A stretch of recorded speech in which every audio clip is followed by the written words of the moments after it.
Now close to 1,000 families in Nyando Constituency in Kisumu County have been displaced by floods caused by increased water levels on Lake Victoria. The waters have damaged more than 500 homes, forcing residents in places such as Kadhiambo, Nduru, Ombaka and Ogenya to flee their homes. Oko Kusa is currently in Nyando and joins us live with the latest from the flood zone.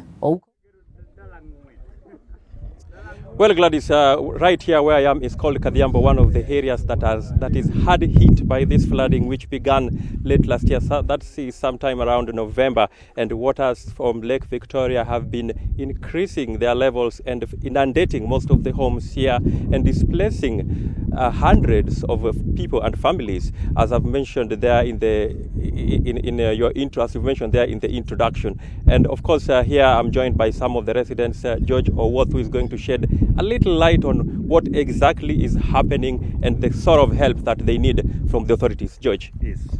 Right now I'm in the heart of Nyamuru Primary School along Kadhiambo in Kadhiambo sub-location. Yeah. We've been hit by the water that has risen from the lake, and so many homes have been hit. There are a lot of damages, people have been displaced, and there is nothing that can be done right now.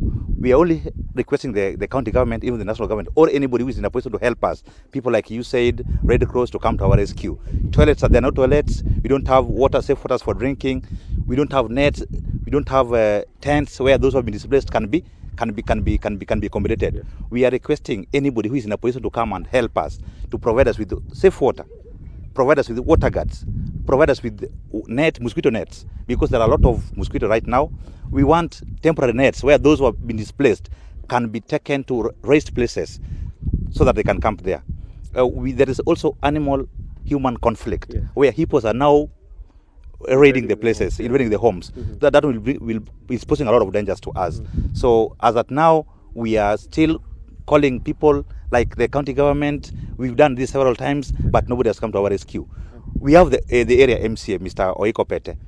A lot of calls have been made to him, but he's not doing anything. We have the county governor, Professor Nyang, who we have met several times. We've sent people to go and talk to him in regard to this. Nothing has come forth. There is the area MP, Jared Okello. This guy is not coming to our help. So many times he has been called. He only provides. The other day I was told he went to Prime. Are there any sort of interventions that can be made right now just to rectify whatever problem that you people are going through? Right now we are only looking for a long-term solution, because as of now nothing can be done. If at all they can come up with the idea of building dams for us around here, if they can do desilting around here and even doing dikes, that can really help us, because even the previous government, we were hit in 2014, yeah, with the same calamity, and the former governor came to our rescue. The dike was done around here, and that one prevented a lot of water from interfering with the people that were really living around. Correct. So such things are the things that we have been calling for, okay, but the current government is not in a position to help us. Okay. Yes. Okay. Well, thank you very much. Gladys, that is George Owoth, one of the residents here in Kadhiambo, Nduru. As I've mentioned there, this is one of the areas that has been worst hit by the current flooding that is going on here in Nyando Constituency. Remember, there are other areas too. We are talking of Ogenya, which is another place next, just in the neighborhood of this sublocation, which is also affected, and hundreds of families have been forced to flee their homes, which are currently submerged